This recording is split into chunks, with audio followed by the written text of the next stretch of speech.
Okay, thank you all for coming. You all know the reason that we're here. This has been a long time coming in discussions with Jarrod over his career at this club and how he would like it to finish up. And we had a wonderful 300th game.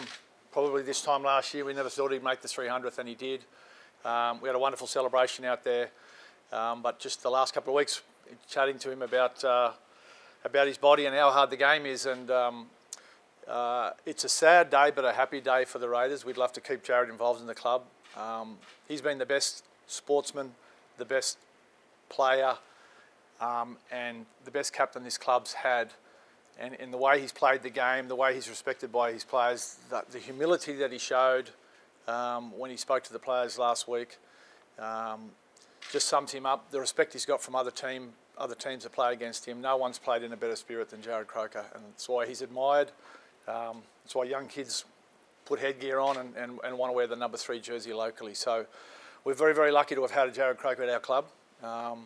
Obviously, he's been supported by a wonderful family. He grew up in a great family in Goulburn, and he has those great values of young country boys. So, as I said, it's a sad day but a happy day in that he can now plan the rest of his life, and hopefully some of that life is still a part of the Raiders. So I'll introduce you to Jarrod.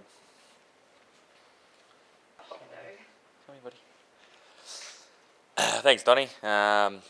Obviously, it's, like you said, a sad day, but also a happy day as well. It's probably something that we always thought was always going to happen, but once you finally get it off your chest, it's it's a relief. It's sad, but it's a relief as well. I'm just so grateful to have had the support of the club, my family, my wife and kids, and all the players over such a long period of time. And with so many people to thank, I won't go through everyone now. I've got so many people to thank, and I'm sure we'll get plenty of time over the next, hopefully 5 or 6 weeks to get through all that and build up towards the back end of the year. There's still a job at hand, and I'm really, like I said, really appreciative for everyone's support, and I'm a little bit lost for words. It's been a roller coaster and a special ride, and like I said, I'm a little bit lost for words here, but I'm just so grateful. And one thing, Donny said a lot of words there, but one thing I'd like to be proud of is the fact that the love I've got for this jersey. I've had it since day one, and it'll be there till the end of time. So, thank you, Donny. Jarrod, you spoke to the boys late last week. How was that, and the response from them? Yeah, it was really good. It was tough. I sort of wanted to get around, and I thought, if I get in here and talk, I wanted to talk to Jacko and Papa and Rapper and a few of the other boys before the meeting, and I just didn't get a chance to. I was late again for that as well. So I got the Jacko and Papa first. I thought if I got around to more boys, it'd be a little bit easier, and all I got the Jacko was Jacko and Papa. So I had the rest of the boys, the squad, sitting there in front of me, and it was a little bit daunting, but like I said, it was more of a relief as well. I didn't want to make, especially going into the weekend, last weekend, about me. I still don't want to make it about me as much as there'll probably be a lot of that, but I did say to the boys that about finishing off this year and how much we've got in front of us, and and Jacko doesn't want it about him either, but the reality is it's going to be about Jacko as much as it is me, because Jacko knows what he means to me, and to be able to go out with him, finish a couple of home games, and in the back end of the season, it made sense as well.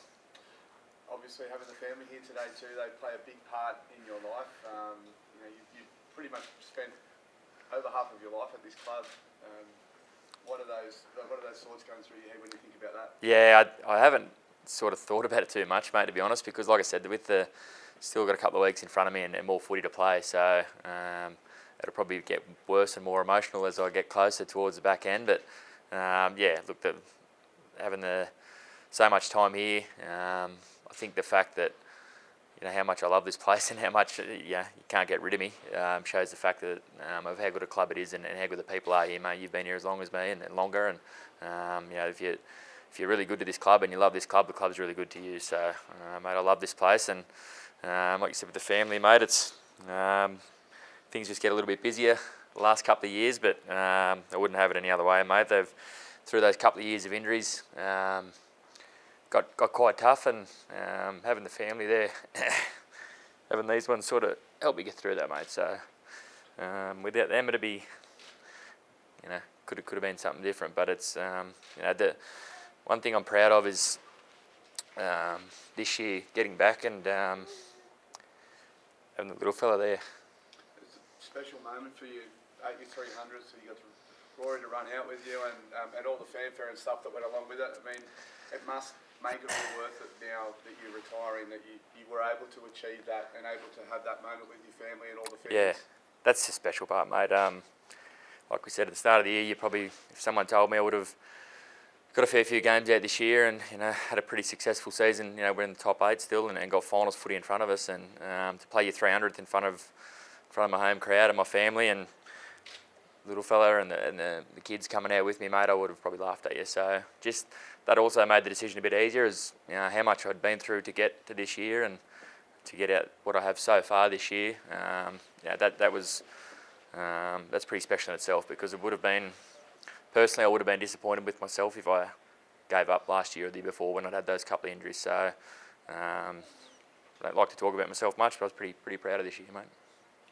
Why was now the right time to call it? Can you sort of talk us through how you got to the final decision? Yeah, look, there's a number of reasons, mate. Turned 33 in a couple of weeks, is probably one of them. But mate, like I said, the game's just getting quicker. Training's hard, pre-season's hard. The body's, cops more knocks than usual. It takes longer to recover.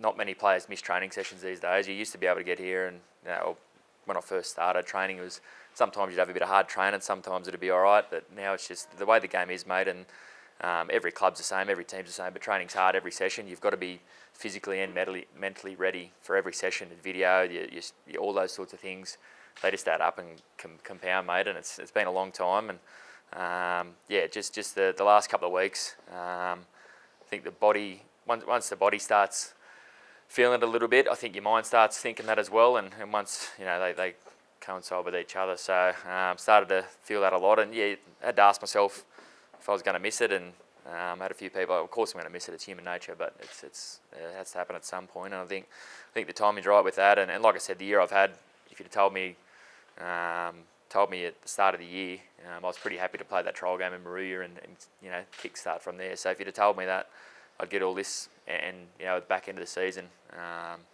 would have taken that any day of the week. So like I said, along with that, just a lot of things. Going out with Jacko's another one, mate. I was, that was another one. There was just a couple of things there that was just like, this is my time. How is the body feeling now? Like, confident you can be back out there and finish the season? Yeah, fresh now. So I've had the 2 weeks. The hammy's feeling really good. The little niggles have settled down a bit, so I'll get out there and run today. I've got to run after this, and pretty confident that if I can run at top speed, which probably isn't as quick as what it was 5 years ago, we get the top speed out and put my hand up for selection and be right to go again this weekend. And like I said, finish off, try and bring a bit of energy in and finish off the back end of the year and go as deep as we can.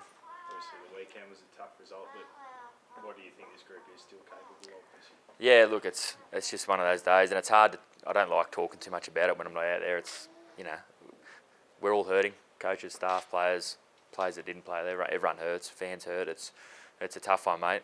We've got to get in and address it today, but look, like I said, mate, I've just got to get back, make sure my body's right, my head's right, get back in there on Wednesday and try and lift the boys out and get them going again, because we know what we're capable of. We know if we show up and play our best football, then we can beat any team. So it's as simple as that, but we've just got to make sure we're getting our head and our mind right, working on the things that we need to work on and get to that game ready to go, because we've got 2 home games now and 2 home games left in the regular season, and we need to be getting a big crowd out there, and we need to be winning them.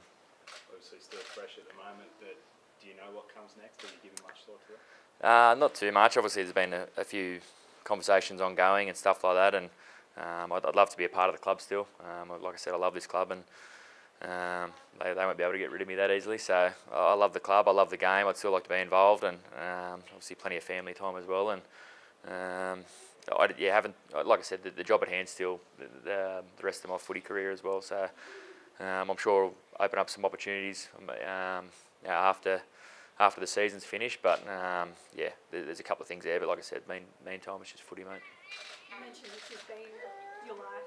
Like, is there a bit of a sense of excitement that there is more to come after this? Yeah, there is a little bit. Like you said, I moved to Canberra from Goulburn as a 17-year-old. went straight into under-20s, and that's all I've done is wake up and go to training since I was 17, 18 years old. So there is a sense of excitement. You know, there's going to be little times there where I miss it. That's, like I said, that's human nature. But I'm sure Brittany will enjoy me not whinging about getting down on my hands and knees to change a nappy every morning. So yeah, look, there's a sense of excitement. There's certainly things I miss and things I won't miss. But yeah, look, it will be exciting in the new year and the future. But I've still got a job to focus on. You know how much the little fellow loves the green machine. I feel like you're going to be going to every game regardless. Yeah, I'll have to get him up there now, and Donnie's going to put him on a contract anyway, get him ready to go. But yeah, even if you lost me, you won't lose him, so he'll be around. But no, he loves it, and like I said, it's one of my proudest. I get a bit emotional talking about it, but I feel sorry for Tate because he's sort of missed out on all this. But Rory's just he's made it that extra bit special, and seeing him after games and how much he loves the boys. He's in there every morning, going through the poster of the boys on the wall, and you ask if the boys are in, and ask if we've got Captain Dran and want to go to games, and he just absolutely loves it. I think Brittany's sick of him singing the team song at home on the breakfast counter as well. So yeah, look, the Raiders are going to be in the house for a long time.